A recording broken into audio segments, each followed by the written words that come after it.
Hey everybody, I'm Jack Midkiff, and I want to welcome you to my podcast. I'm super excited that you're with me today.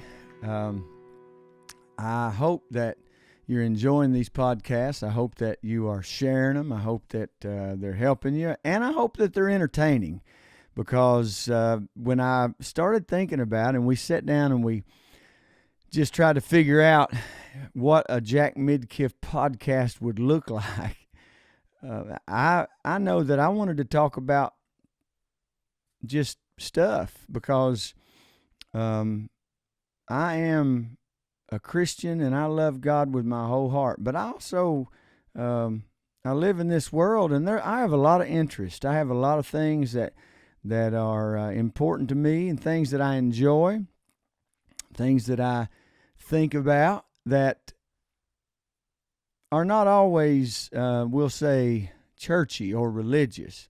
I think it's all relevant to who God is to us, because I believe that I'm a three-part being, and that's, I'm a spirit living in a body possessing a soul, which is my mind, my will, my intellect. And so, therefore, I like to talk about things that bring me pleasure, and really one of the biggest things on this channel and on these podcasts is to bring things to you that I think and hope will be helpful to you. I have lived quite a bit of life. There's a lot of things I hadn't done in life, but there's a lot of things that I have. A lot of situations that I have lived through, dealt with,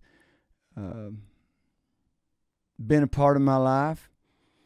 And so I always want to, as entertaining and as interesting as I want to make these, I just, quite frankly, I want to help somebody if I can.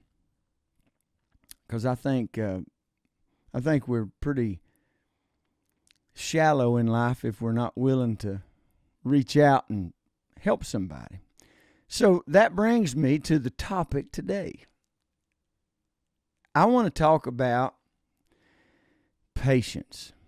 Now, I'm not necessarily going to talk about patience as a fruit of the Spirit that the Bible talks about, which that's exactly what it is. I want to talk, though, about patience in a more kind of a practical kind of way.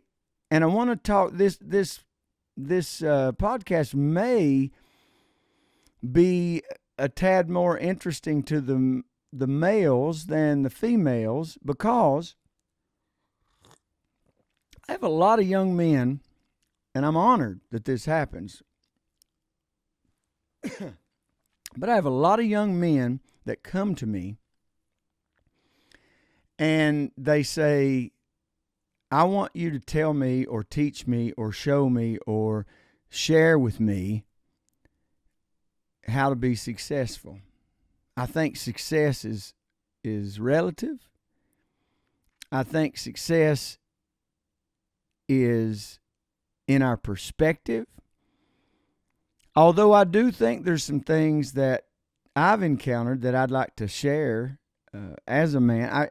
The reason I say this may not be as interesting to a woman, because I've never been a woman.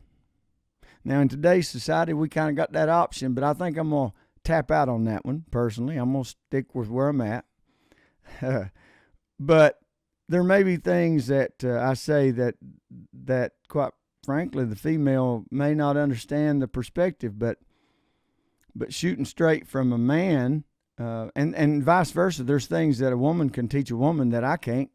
But shooting straight from a man's perspective, I do believe that I've encountered some things that I could help a young man avoid some of the pitfalls, avoid some of the struggles. And one of the first things I want to say to you, and this could go to both genders, but especially to you young men out there in your early 20s, maybe even up into your 30s, and you're still, as the old saying goes, figuring it out. First of all, don't pressure yourself so much like there's a time limit on this thing. At 53, as we're taping this today, at 53, I'm still figuring it out. Give yourself time and give yourself grace to make a few mistakes. Now, with every mistake, you better know that there's a consequence. So we want to avoid at least the big ones. But if I believe that that I have given control of my life to my Creator, and I do believe that He's guiding me through His Word and just through a daily communication with Him, then I have to trust that the mistakes I do make, He'll help me figure out how to use those mistakes to become stronger, to become wiser, to become better as a man. Because let me tell you something. Today, I feel like I'm a better daddy than I've ever been. Why? Because I have more patience. Sometimes I make mistakes. Sometimes I lose my cool. Sometimes I, say things that I have to go back and say, listen, I apologize. Forgive me, or whatever. And always be willing to do that to the people you love, by the way. That's another one of those things that I think I'd like to pass on when you talk about patience. Be patient with yourself. Be patient with the people around you that you love, to the point that if you get familiar and you get that familiar tone going in your life, which we do with our children and our spouses and even our best friends, our mothers or dads, we get that thing going and we're familiar, and then those people that really mean the most to us sometimes catch the blunt or the brunt of our impatience. And they don't deserve that. You deserve to give yourself grace, and they deserve for you to give them grace. Or at least if you want a good relationship with them, if you want a good relationship with yourself, if you don't want to get up one day and just be so, flipping disgusted with your lack of achievements, then that starts by giving yourself grace. But when I see young men in marriages, let me talk about that for a minute. When I see young men trying to accomplish something for their family, first of all, my hat's off to you. Thank God for young men that will sacrifice for their families. This may be a little blunt, but we've got too many grown men more worried about the next level on the video game than making sure their wife feels secure. I hope you didn't turn me off just then, but if you're still listening, there's nothing wrong with a video game. I can put my guitar. I love guitars. I was joking with my daughter just a few minutes ago. She was helping me. She is the producer of this podcast, and she helps me so much, and along with so many others. But we were setting this up and getting all the cables ran, and she said, "Can I move this guitar?" And it just made, in this one little room right here, it just made the third one that I had setting out, and that's not counting, I think 6 I got setting out at my house. The same way that different people like video games, I love guitars. I can put that just as wrong in my life as, so when I say things like that, I'm not picking on you. It's just a real thing. It's just relevant. So the point is, make sure that you don't allow anything, even work. Hey, the Bible says if you don't work, you don't eat, right? So even if it's work, Don't allow anything to get in the way of you allowing the people that you love, the people that matter most to you, have their right place. Be patient with them to put a demand on you. If your wife is really adamant and you go into the grocery store with her, suck it up, Buttercup. Get in the truck and go to the grocery store with her. There may be a time that you want her to sit down and watch a NASCAR race with you, or watch you hit that next level, or be with you while you're on stage playing guitar. And those things are not gratifying to her at all. But when we acknowledge and learn that, first of all, you sacrificing a little bit is not going to derail your life goal, but it's going to really enhance it, in all seriousness. So take a big old deep breath. Get you a piece of chewing gum, whatever it is you need to do to have a little way to get through that nervous energy that you got because you hate walking down the aisle at the supermarket. And remember why you're doing it. Remember who you're with. Patience. Patience in maybe you're not in a job that you want right now. When I was in my 20s, I did whatever I had to do to make a living. I don't regret one stupid little silly job I had.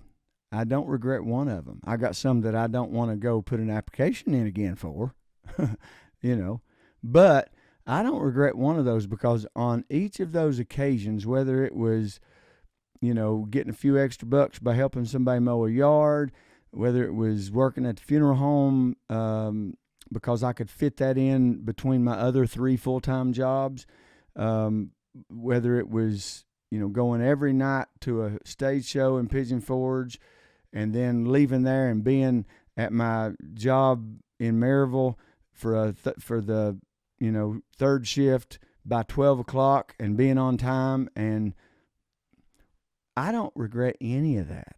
Matter of fact, I choose to think back now and go, I remember that time we were driving up Chapman Highway, which is a highway close to me here in Knoxville. I remember that, and I remember this and that.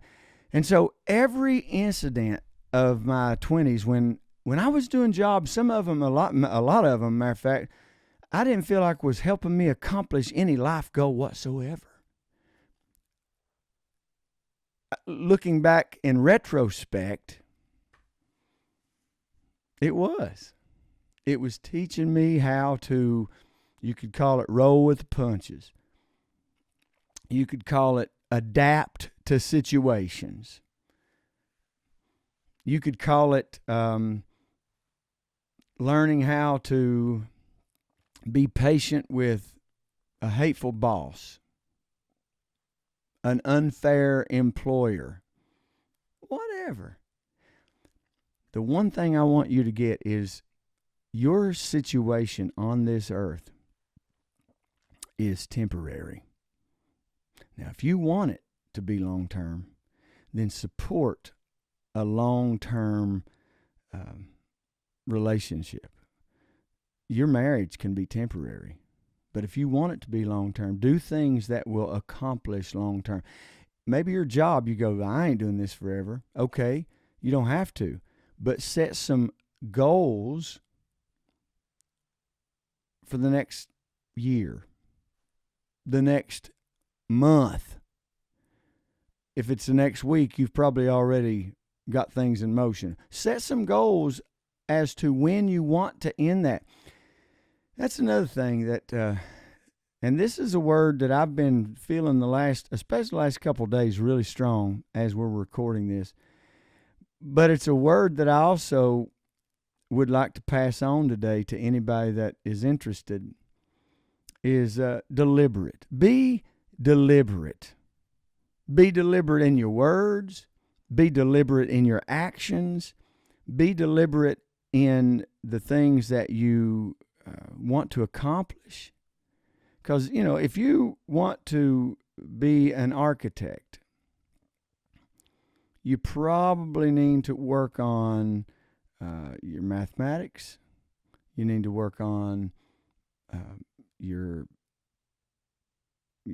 drawing, your ability with a pencil and a projector and a ruler. Those are the things that support, and there's lots of others. But those are some of the things that just comes to mind that support being an architect. Design. When's the last time you sat down and just looked at and studied a set of blueprints? Well, guess what? That's what you're going to be doing. So long term, maybe you might be driving a truck right now and you want to become an architect. Maybe you're a janitor and you want to drive a truck. Maybe you are a secretary but have the desire to be the CEO. When you're in your 20s and 30s, one of the biggest travesties that we can do to ourselves is to allow our mind to become encapsulated with the now. I never encourage anybody to run too fast past the now. I'm going to get to that point in a second, but what I mean is set goals, put some times on those goals, because you've heard this before. I've even said this before. Your dreams only work if you do. So be patient with the now, but set those goals and start working toward those goals. One of the things that I ran into time and time again in my 20s, even in my 30s, to be honest, late 30s, early 40s, I started to really figure out what I feel like I was put on this earth to do, and peace has come. Peace has never been in my life like it is now. My mid and late 40s were pretty rocky, because if you know me, you know that I was 46 years old, and my wife, my best friend, the mother of my children, my life partner, she went to heaven. So the last part of my 40s, getting even into my early 50s, I made, a couple stupid choices and mistakes. And just in the last year or two, I've gotten to that place of, really the last year, the last few months more than ever before, but to get in that place of peace in my life, and to be able now to understand how important patience is, and to be more patient with people, to be more patient with yourself. Give yourself a break. I didn't say be lazy. I didn't say you're off the hook from working hard. But in my 20s and 30s, I really struggled with that thing of, I'm not doing anything to accomplish my dreams and my goals, and I'm working this job that's dead end. Little did I know that I would learn, little did I care, that I would learn some pretty important things in places that I didn't want to be, to help me be more content in the places that I am now. So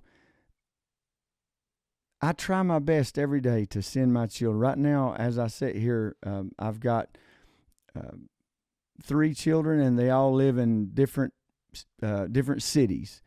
And one of my sons is in Tulsa, Oklahoma for a while. My oldest son has lived in Nashville for going on 13 years. My daughter has lived in Nashville after she graduated high school. She lives in Maryville now here, where I live. But they're all in different places. But I have a desire that we stay close, because families, siblings, have a tendency to spread out after they get old. Well, I have to be intentional. So every day I send a text, a group text, and now my daughter-in-law is in that text, and she's one of my kids. But I am very intentional in sending that out so that they can respond. And if I don't, I always send to them something that my wife and I started when we first got married at 20 years old. One would say, "This is the day that the Lord has made," and the other would say, "I will rejoice and be glad in it." I send just about every morning. I try, unless I get busy and forget, I try to send out about every day, "This is the day the Lord has made." And when they come back and say, "I will rejoice and be glad in it," I, as their father, have led them that day. Even though we're miles apart, I have led them in a positive step toward their day. And I do that deliberately, intentionally. I've also checked in with them. That's one thing that is a benefit of that. I know that they're good, because they're saying that, they're agreeing with me. So in my 20s and 30s, when my kids were small, and I would be at these jobs that I would just be really hating, I'd have all this impatience, and I'd go, "Oh my gosh, I want to be with my kids. I want to be with them." And but that taught me the importance of finding ways to stay connected, finding ways to be deliberate to keep my family close. Because I don't want my family to drift apart like I see some families drifting apart. And if I'm not learning anything, if I haven't learned anything in my 20s, my 30s, even my 40s, here I am in my early 50s, then all I'm doing is repeating cycles, and I'm not leading anybody, and I don't have any peace myself. So if you are a 30-year-old man today, 25-year-old man, 40-year-old man, and you've got children, and you go, "I need to spend more time with my children." Okay, maybe you do, maybe really you do, but don't let that make you hate the moment. Just be more deliberate in your choices in what your day holds. Enjoy the time. I can think back of being in my being one job in particular, being in the break room, and these guys would be in there, and I remember enjoying that conversation that I didn't get anywhere else, because at that moment, I wasn't a fellow musician that someone counted on me to play my part. I wasn't a Sunday school teacher that someone was waiting for me to instruct them on something, because that was kind of my capacities at that time. I wasn't that to them. All I was just another dude they were hanging out with. And now, as I have been a pastor for 25 years, do you know, I'm going to be pretty open here, do you know I love to be in rooms where I'm just another dude, and I get to feel that camaraderie. I get to feel that that respect that's just because I'm a man. That just because I treat them with respect, they treat me with respect. No special treatment. I appreciate the honor that people give me. But I also, because I guess I'm just who I am, I also like hanging out with people and talking about absolutely nothing of relevance sometimes. Some dude come off with, "Man, I cracked a block in my old truck the other day, and it was doing this, and it was making this noise," and just talking about things that I'm interested in as a man, but have no really substance in my life. But that's one thing I enjoy. Find time to be yourself. Just find time to allow, sit over in a corner, drink a cup of coffee, and listen to two old men argue about something in a friendly kind of way. It does your soul good.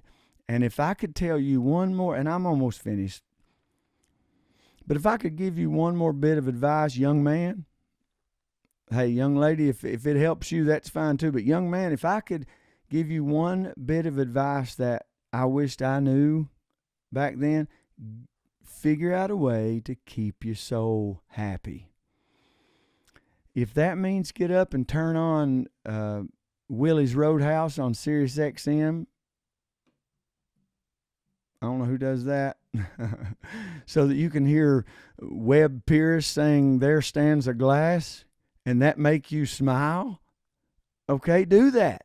If it's get up and read your Bible, which I do too, if it's get up and turn a Western on, which I've done, set an atmosphere where your soul can be happy, because your soul is important to your attitude.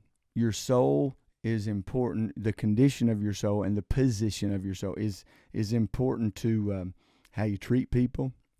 You get in an old crabby mood, when you get up going, I have to go to work, instead of getting up and going, thank you, Jesus, for my job so that I can pay my bills, feed my family, and eat.